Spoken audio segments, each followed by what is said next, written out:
2015 June 7. സ്വീഡനിലെ Blumberg സിറ്റിയാണ് സ്ഥലം.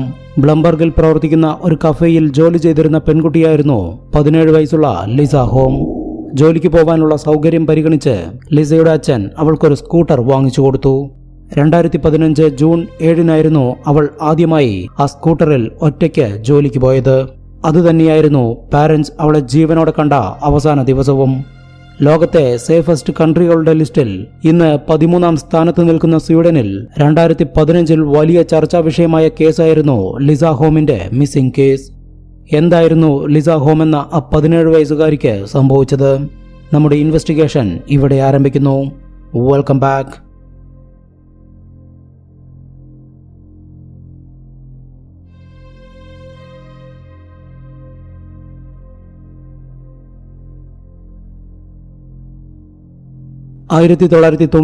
ഫെബ്രുവരി 7 സ്വീഡനിലെ വെസ്റ്റേൺ ഗോട്ട്ലാൻഡ് പ്രൊവിൻസിലുള്ള ഒരു ചെറിയ സിറ്റിയിലാണ് ലിസ ഹോം ജനിച്ചത്. അച്ഛനും അമ്മയും മൂത്ത സഹോദരിയും ഉൾപ്പെടെ 4 പേരടങ്ങുന്ന ചെറിയൊരു ഫാമിലിയായിരുന്നു അവളുടേത്. ഹൈസ്കൂൾ പഠനശേഷം ഹയർ സ്റ്റഡീസിനായി ഓസ്ട്രേലിയയിലേക്ക് പോകാനും ആർക്കിടെക്ചർ പഠിക്കാനുമായിരുന്നു ലിസയുടെ പ്ലാൻ. ഓൾറെഡി പാരന്റ്സിനോടൊപ്പം പല വിദേശയാത്രകളും നടത്തി പല രാജ്യങ്ങളും സന്ദർശിച്ചിട്ടുള്ള പെൺകുട്ടിയായിരുന്നു അവൾ. ടീനേജ് പ്രായം തൊട്ട് തന്നെ സ്വന്തമായി തീരുമാനങ്ങളുള്ള ലിസ ആഗ്രഹങ്ങൾ നേടിയെടുക്കാനായി എത്ര കഷ്ടപ്പെടാനും തയ്യാറായിരുന്നു. പാരന്റ്സിനെ ബുദ്ധിമുട്ടിക്കാതെ പാർട്ട് ടൈം ജോലികൾ ചെയ്തായിരുന്നു അവൾ പഠനത്തിനുള്ള പണം കണ്ടെത്തിയിരുന്നത്. അങ്ങനെ 2015 17ാം വയസ്സിലാണ് ലിസ ബ്ലംബർഗിലുള്ള ഒരു കഫേയിൽ പാർട്ട് ടൈമായി ജോലിക്ക് ജോയിൻ ചെയ്തത്. എന്നാൽ ക്ലാസ് ഇല്ലാത്ത ദിവസങ്ങളിൽ അവൾ ഫുൾ ടൈം ജോലി ചെയ്തിരുന്നു. വീട്ടിൽ നിന്നും കഫേയിലേക്ക് 40 മിനിറ്റ് ബസ്സിൽ യാത്ര ചെയ്യണം. ഡ്യൂട്ടി കഴിഞ്ഞ് വീട്ടിലെത്തിയതിനു ശേഷം പഠനത്തിനുള്ള സമയം കണ്ടെത്തുന്നത് കുറച്ച് പ്രയാസമായിരുന്നു. അതായിരുന്നു അവൾ നേരിട്ടിരുന്ന ഒരേ ഒരു പ്രശ്നം. അതിന് പരിഹാരമെന്നോണം ലിസയുടെ അച്ഛൻ അവൾക്കൊരു സ്കൂട്ടർ വാങ്ങിച്ചു കൊടുത്തു. തനിക്ക് കിട്ടിയ സർപ്രൈസ് ഗിഫ്റ്റിൽ ലിസ അതിയായി സന്തോഷിച്ചു. സ്കൂട്ടർ ഓടിക്കാൻ പഠിച്ചിട്ട് അധികം ദിവസമായിട്ടില്ല എന്നുള്ളത് കൊണ്ട് തന്നെ ആദ്യത്തെ 1-2 ആഴ്ച ലിസയുടെ അച്ഛൻ അവളെ കാറിൽ ഫോളോ ചെയ്തു പോയിരുന്നു.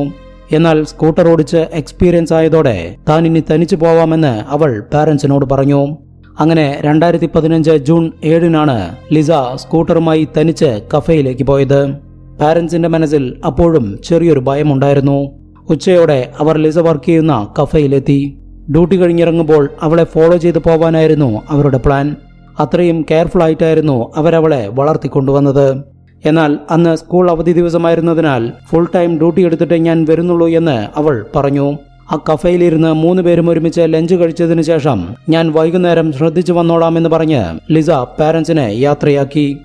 യാത്ര പറഞ്ഞിറങ്ങുമ്പോൾ തങ്ങളുടെ മകളെ ജീവനോടെ കാണാൻ പോകുന്ന അവസാനത്തെ നിമിഷം അതായിരിക്കുമെന്ന് അവളുടെ പാരന്റ്സ് സ്വപ്നത്തിൽ പോലും ചിന്തിച്ചിരുന്നില്ല. അന്ന് വൈകുന്നേരം 6:23 ലിസയുടെ അച്ഛന്റെ മൊബൈലിലേക്ക് ഒരു മെസ്സേജ് വന്നു. ഞാൻ കഫേയിൽ നിന്നും ഇറങ്ങി എന്ന് പറഞ്ഞ് ലിസ അയച്ച മെസ്സേജ് ആയിരുന്നു അത്. 3 മിനിറ്റിന് ശേഷം ലിസ അച്ഛന്റെ മൊബൈലിലേക്ക് കോൾ ചെയ്തു. അദ്ദേഹം കോൾ അറ്റൻഡ് ചെയ്ത് സംസാരിച്ചെങ്കിലും അവൾ മറുപടിയൊന്നും പറഞ്ഞില്ല. അവിടെ മറ്റാരൊക്കെയോ സംസാരിക്കുന്നത് കേൾക്കുന്നുമുണ്ട്. അബദ്ധത്തിൽ വന്നതായിരിക്കുമെന്ന് ചിന്തിച്ച് അദ്ദേഹം ആ കോൾ ഡിസ്കണക്ട് ചെയ്തു. എന്നാൽ 1 മണിക്കൂർ കഴിഞ്ഞിട്ടും ലിസ വീട്ടിലെത്തിയില്ല. പാരന്റ്സിന് ഭയമായി തുടങ്ങി. അവർ നിരവധി തവണ ലിസയുടെ ഫോണിലേക്ക് വിളിച്ചു നോക്കിയെങ്കിലും ഫോൺ സ്വിച്ച് ഓഫ് ആയിരുന്നു. ആദ്യമായിട്ടാണ് അവൾ സ്കൂട്ടറുമായി തനിച്ചു വരുന്നത്.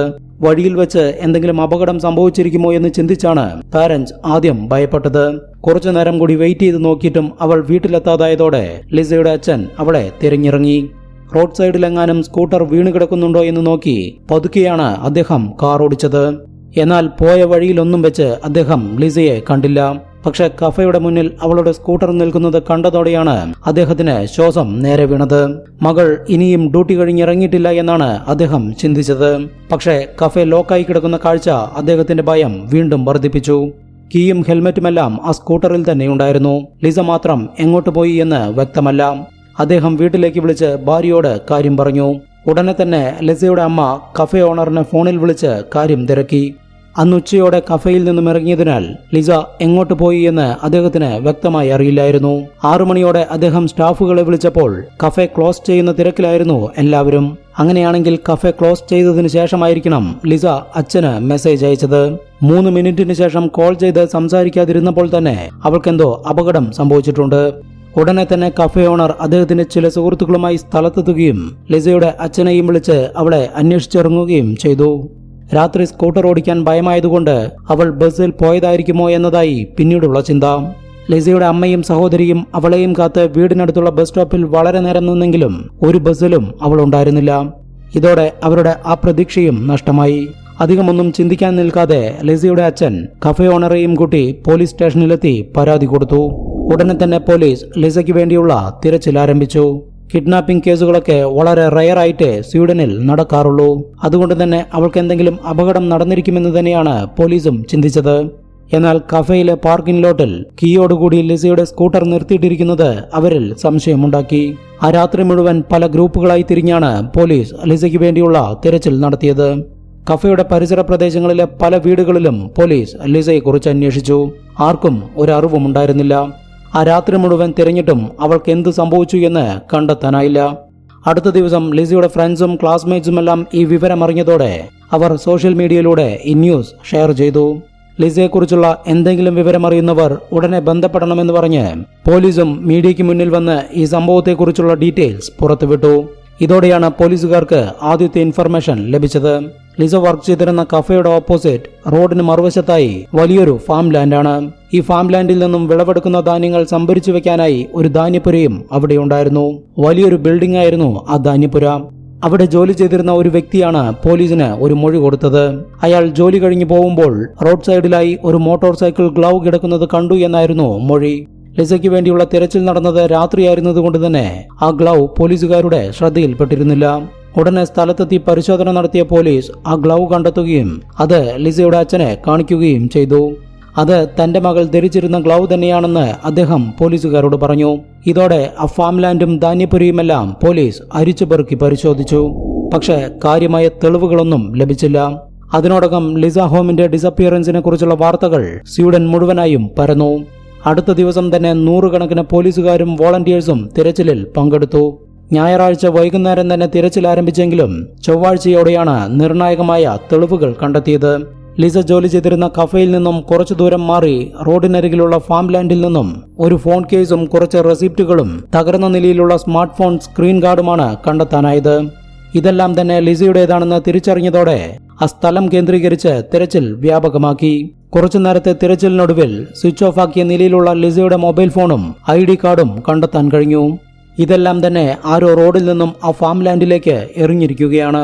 ലിസ കടത്തപ്പെട്ടിരിക്കുന്നു എന്ന് ഉറപ്പായി കഴിഞ്ഞു.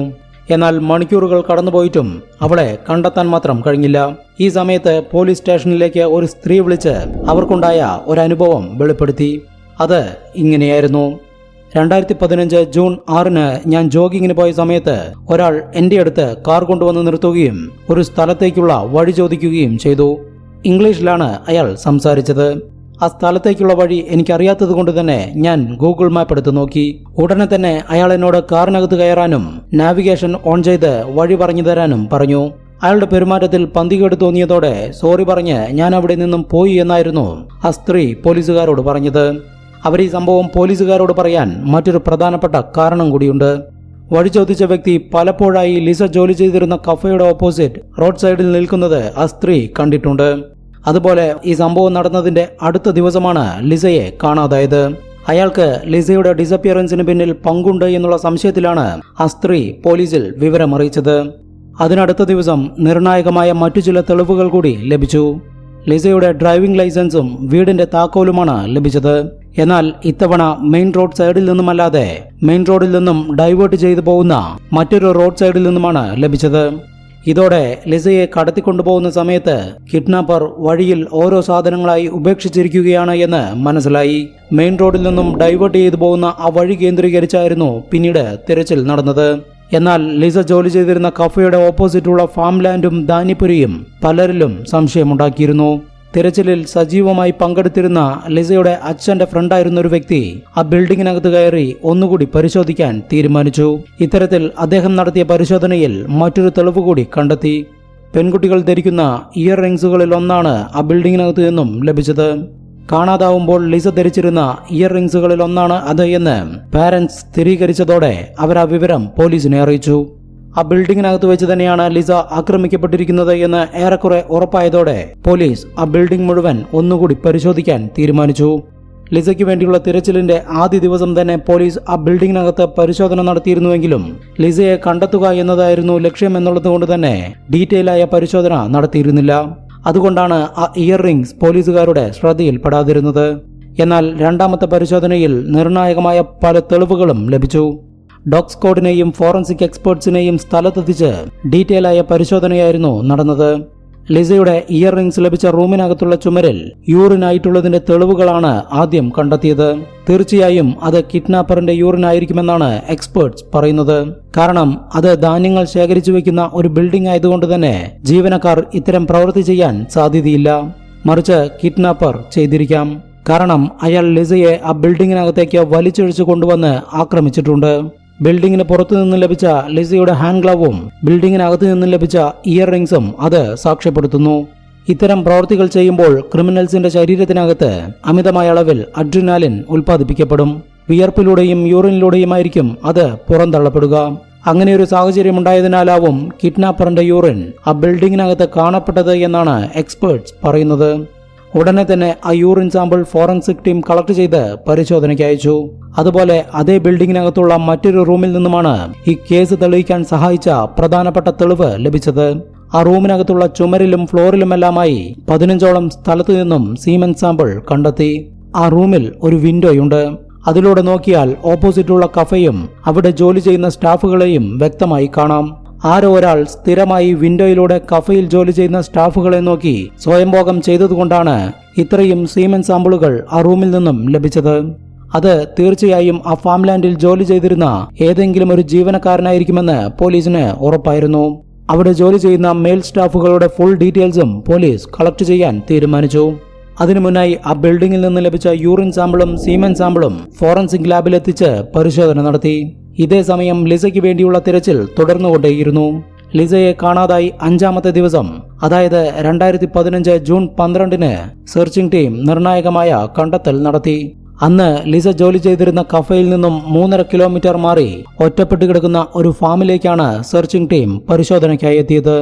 നിരവധി ബിൽഡിങ്ങുകളുള്ള ധാരാളം പേർ ജോലി ചെയ്യുന്ന ഒരു ഫാമായിരുന്നു അത്. അവിടെയുള്ള എല്ലാ ബിൽഡിങ്ങുകളും പരിശോധിക്കാനായിരുന്നു സെർച്ചിംഗ് ടീമിന്റെ തീരുമാനം. പെട്ടെന്ന് 2 പുരുഷന്മാർ പുറത്തു വന്നു.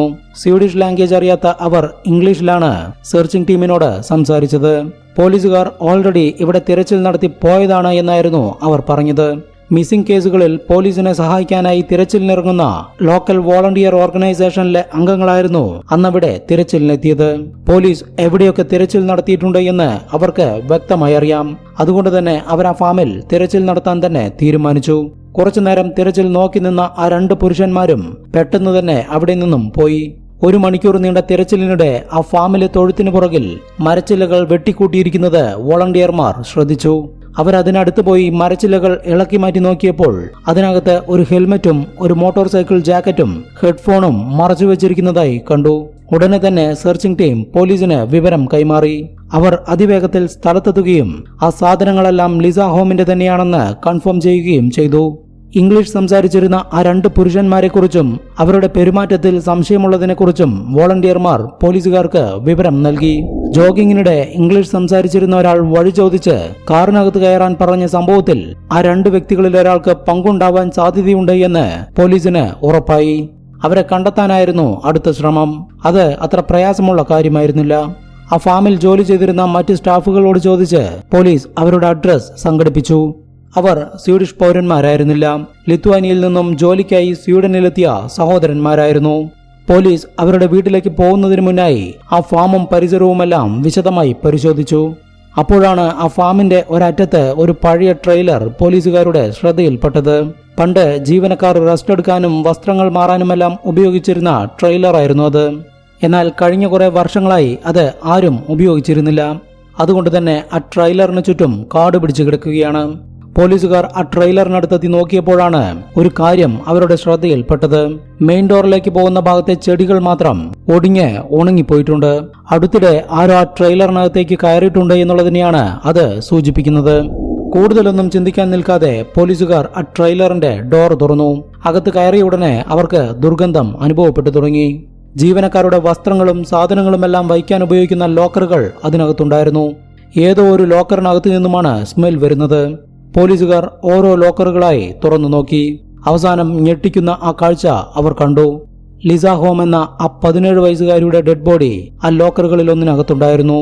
വായിൽ ഡക്ട് പൊട്ടിച്ചിട്ടുണ്ട്. കഴുത്തിൽ ഒരു കയറിട്ട് മുറുക്കിയിരിക്കുന്നു. പാൻസും ടീഷർട്ടുമെല്ലാം അഴിച്ചുമാറ്റാൻ ശ്രമിച്ചിട്ടുണ്ട്. ഏറെക്കുറെ അഴുകി തുടങ്ങിയ അവസ്ഥയിലായിരുന്നു ഡെഡ് ബോഡി കാണപ്പെട്ടത്. ഡെഡ് ബോഡി ലിസ ഹോമിന്റെ തന്നെയാണെന്ന് കൺഫേം ചെയ്ത പോലീസ് തുടർ നടപടികളിലേക്ക് കടന്നു.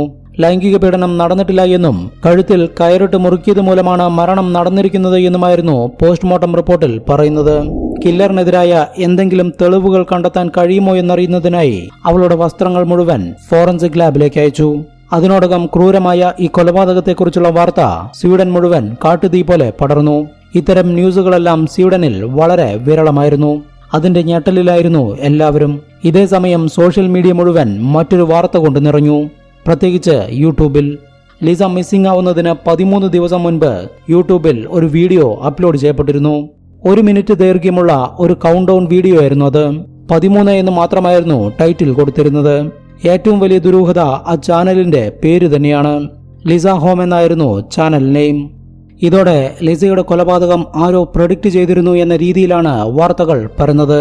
എന്നാൽ ലിസയുടെ ഡെഡ് ബോഡി കിട്ടിയ വാർത്ത പുറത്തു വന്നപ്പോൾ മിസ്സിംഗ് ഡേറ്റിന് 13 ദിവസം മുൻപ് ക്രിയേറ്റ് ചെയ്ത ചാനലിന്റെ പേരും വീഡിയോ ടൈറ്റിലും ആരോ മാറ്റിയതാണ് എന്ന് പോലീസ് കണ്ടെത്തി. 13 മില്യൺ വ്യൂസും പല രാജ്യങ്ങളിൽ നിന്നുമുള്ള വ്യത്യസ്ത ഭാഷകളിലുള്ള നിരവധി കമന്റുകളുമായി ഇന്നും ആ ചാനലും വീഡിയോയും യൂട്യൂബിൽ കാണാം. ലിസ ഹോം എന്ന് സെർച്ച് ചെയ്തു നോക്കിയാൽ മതി. കേസന്വേഷണത്തിലേക്ക് തിരിച്ചുവരാം. ലിത്വാനിയൻകാരായ ആ 2 സഹോദരന്മാരെയും അതിലൊരുത്തന്റെ ഭാര്യയെയും ഉൾപ്പെടെ 3 പേരെയും പോലീസ് കസ്റ്റഡിയിലെടുത്ത് ചോദ്യം ചെയ്തു. സ്വീഡിഷ് ലാംഗ്വേജ് അറിയാത്തവർ ഇംഗ്ലീഷിലായിരുന്നു എല്ലാ ചോദ്യങ്ങൾക്കും മറുപടി പറഞ്ഞത്. ഞങ്ങൾക്ക് ഈ കൊലപാതകത്തിൽ യാതൊരു പങ്കുമില്ല എന്നും ജൂൺ 7-ന് ലിസ കിഡ്നാപ്പ് ചെയ്യപ്പെട്ടു എന്ന് പറയുന്ന സമയത്ത് ഞങ്ങൾ 3 പേരും വീട്ടിലായിരുന്നു ഉണ്ടായിരുന്നത് എന്നുമാണ് അവർ പറഞ്ഞുകൊണ്ടിരുന്നത്. പരസ്പരം സഹായിക്കാൻ പറഞ്ഞുറപ്പിച്ചതുപോലെയായിരുന്നു അവരുടെ മൊഴികളെന്ന് പോലീസ് പെട്ടെന്ന് തിരിച്ചറിഞ്ഞു. ഉടനെ തന്നെ 3 പേരുടെയും DNA സാമ്പിൾ കളക്ട് ചെയ്ത് ഫോറൻസിക് ലാബിലേക്ക് അയച്ചു. അതിനോടകം ക്രൈം സീനിൽ നിന്നും മുൻപ് കളക്ട് ചെയ്തു വെച്ചിരുന്ന യൂറിൻ സാമ്പിളിൽ നിന്നും സീമൻ സാമ്പിളിൽ നിന്നും ഫോറൻസിക് ടീം കില്ലറിന്റെ DNA കണ്ടെത്തി കഴിഞ്ഞിരുന്നു. നിലവിൽ കളക്ട് ചെയ്ത 3 പേരുടെയും DNAകളിൽ ഒരാളുടെ DNAയുമായി അത് മാച്ചായി. 2 സഹോദരന്മാരിൽ മൂത്ത സഹോദരനായ നെരീജസ് എന്ന വ്യക്തിയുടെ DNAയുമായാണ് അത് മാച്ചായത്. 35 വയസ്സുള്ള നെരീജസ് ലിസ വർക്ക് ചെയ്തിരുന്ന കോഫി ഷോപ്പിന് ഓപ്പോസിറ്റുള്ള ഫാം ലാൻഡിൽ ജോലി ചെയ്തിരുന്ന വ്യക്തി കൂടിയാണ്. അയാൾ തന്നെയാണ് ആ ബിൽഡിങ്ങിനകത്തുള്ള റൂമിലെ ജനാലിയിലൂടെ കോഫി ഷോപ്പിലെ ജീവനക്കാരെ നോക്കി സ്വയംഭോഗം ചെയ്തിരുന്ന വ്യക്തി. ജോഗിങ്ങിനിടെ കിഡ്നാപ്പറാണെന്ന് സംശയിക്കുന്നയാളെ കണ്ടു എന്ന പോലീസിന് മൊഴി കൊടുത്ത സ്ത്രീ കൂടി നെരീജസിനെ തിരിച്ചറിഞ്ഞതോടെ അയാൾ തന്നെയാണ് കില്ലർ എന്ന് പോലീസ് ഉറപ്പിച്ചു. സാക്ഷിമൊഴികളും ഫോറൻസിക് എവിഡൻസുകളുമെല്ലാം ലഭിച്ചതോടെ കേസ് സ്ട്രോങ് ആയി. കൊലപാതകത്തിൽ പങ്കുണ്ട് എന്ന് കണ്ടെത്താൻ കഴിയാത്തതിനാൽ നെരീജസിന്റെ ഭാര്യയെയും അനിയനെയും പോലീസ് വിട്ടയച്ച ഉടനെ തന്നെ അവർ രണ്ടാളും ലിത്വാനിയയിലേക്ക് തിരിച്ചുപോയി. ജോലി അന്വേഷിച്ചാണ് നെരീജസ് അവന്റെ ഭാര്യയെയും അനിയനെയും കൂട്ടി സ്വീഡനിലെത്തിയത്. വിവിധ ഫാം ലാൻഡുകളിലായിരുന്നു ഇരുവർക്കും ജോലി ലഭിച്ചത്. ഇതോടെ ബ്ലംബർഗിൽ ഒരു വീട് റെന്റിനെടുത്ത് 3 പേരും താമസം തുടങ്ങി. ഓൾറെഡി വിവാഹിതനാണെങ്കിലും ലൈംഗിക വൈകൃതങ്ങൾക്ക് അടിമയായിരുന്ന നെരീജസ് പല സ്ത്രീകളുമായി ബന്ധം സ്ഥാപിക്കാനുള്ള ശ്രമം നടത്തിയിരുന്നു. അങ്ങനെയാണ് ജോഗിങ്ങിന് വരുന്ന സ്ത്രീകളെ സമീപിച്ചതും ഒടുവിലത് ലിസയിലേക്ക് എത്തിയതും. എന്നാൽ ലിസ താല്പര്യം കാണിക്കാതിരുന്നതോടെ അവളെ കടത്തിക്കൊണ്ടുപോയി റേപ്പ് ചെയ്യാനായിരുന്നു നെരീജസിന്റെ പ്ലാൻ. അങ്ങനെയാണ് 2015 ജൂൺ 7-ന് ജോലി കഴിഞ്ഞ് കഫയിൽ നിന്നും അവസാനമിറങ്ങിയ ലിസയെ നെരീജസ് ആ ബിൽഡിങ്ങിനകത്തേക്ക് വലിച്ചിഴച്ചു കൊണ്ടുപോയത്. എന്നാൽ അവൾ ചെറുത്തു നിന്നതുകൊണ്ടാവാം ലിസയെ റേപ്പ് ചെയ്യാൻ നെരീജസിന് കഴിഞ്ഞിരുന്നില്ല. വിവരം പുറത്തറിയുമെന്നുള്ളതുകൊണ്ട് തന്നെ അയാൾ അവളെ കൊന്നുകളയുകയായിരുന്നു. ശേഷം ഡെഡ് ബോഡി 3.5 കിലോമീറ്ററിനപ്പുറത്തുള്ള നെരീജസ് ജോലി ചെയ്യുന്ന മറ്റൊരു ഫാമിൽ ആരും തുറക്കാതെ കിടന്നിരുന്ന ട്രെയിലറിനകത്ത് ഒളിപ്പിക്കുകയാണ് ചെയ്തത്. അതായത് കടത്തപ്പെട്ട ദിവസം തന്നെ ലിസ ഹോം കൊല ചെയ്യപ്പെട്ടിരുന്നു. കൊലപാതകം നടന്ന 4 മാസങ്ങൾക്ക് ശേഷം 2015 ഒക്ടോബറിൽ കേസിലെ വിചാരണ ആരംഭിച്ചു. ലിസ ഹോമിന്റെ കൊലപാതകത്തിൽ നെരീജസ് കുറ്റക്കാരനാണെന്ന് കണ്ടെത്തിയ കോടതി അയാൾക്ക് ജീവപര്യന്തം തടവാണ് ശിക്ഷയായി വിധിച്ചത്. സ്വീഡനിലെ ജയിലുകളും അതിനകത്തെ സൗകര്യങ്ങളും കണ്ടാൽ ഒരു സ്റ്റാർ ഹോട്ടലാണെന്ന് തോന്നിപ്പോവും. എന്നാൽ ലൈംഗിക കുറ്റവാളിയായ നെരീജസിന് അവിടെ നരകമായിരുന്നു. നിരന്തരം ഇൻമേറ്റ്സിൽ നിന്നും മർദ്ദനമേറ്റ് അയാൾ പലതവണ ഹോസ്പിറ്റലിൽ അഡ്മിറ്റ് ചെയ്യപ്പെട്ടു. ഒടുവിൽ 2017 നെരീജസ് ഡീപ്പോർട്ടേഷന് അപ്ലൈ ചെയ്തു. അതായത് സ്വന്തം രാജ്യത്തേക്ക് നാടുകടത്താനുള്ള അപേക്ഷ. ശിക്ഷ ലിത്വാനിയൻ ജയിലിൽ അനുഭവിക്കാമെന്നായിരുന്നു നെരീജസിന്റെ അപേക്ഷയിൽ പറഞ്ഞിരുന്നത്. ലിത്വാനിയൻ ജയിലുകൾ സ്വീഡിഷ് ജയിലുകളെക്കാൾ വളരെ മോശമായിരുന്നു. എന്നിട്ടും നെരീജസ് അപേക്ഷിച്ചിട്ടുണ്ടെങ്കിൽ അത്രയും പീഡനം അയാൾ സ്വീഡിഷ് ജയിലിൽ നേരിട്ടു എന്നർത്ഥം. നെരീജസിന്റെ അപേക്ഷ കോടതി സ്വീകരിച്ചു. ഡിപ്പോർട്ടേഷന് സ്വീഡിഷ് ഗവൺമെന്റ് അപ്രൂവൽ കൊടുത്തതോടെ 2017 നെരീജസിനെ ലിത്വാനിയൻ ജയിലിലേക്ക് മാറ്റി. പക്ഷേ ലിത്വാനിയയിൽ ജീവപര്യന്തം 15 വർഷമായതിനാൽ നെരീജസിന് 15 വർഷത്തിന് ശേഷം പുറത്തിറങ്ങാൻ കഴിയുമെന്ന സാഹചര്യമായി. എന്നാൽ 5 വർഷത്തിന് ശേഷമാണ് യഥാർത്ഥ ട്വിസ്റ്റ് ഉണ്ടായത്. 2022 ഓഗസ്റ്റിൽ ലിത്വാനിയൻ ജയിലിൽ വെച്ച് സഹതടവുകാരൻ ആക്രമിച്ചത് മൂലമുണ്ടായ പരുക്ക് കാരണം നെരീജസ് കൊല ചെയ്യപ്പെട്ടു. യഥാർത്ഥ വിധി നടപ്പിലാക്കപ്പെട്ടു എന്ന ആത്മസംതൃപ്തിയോടെ ഈ വീഡിയോ ഇവിടെ അവസാനിപ്പിക്കുന്നു. പുതിയൊരു ഇൻവെസ്റ്റിഗേഷൻ സ്റ്റോറിയുമായി വീണ്ടും കാണാം. ബൈ.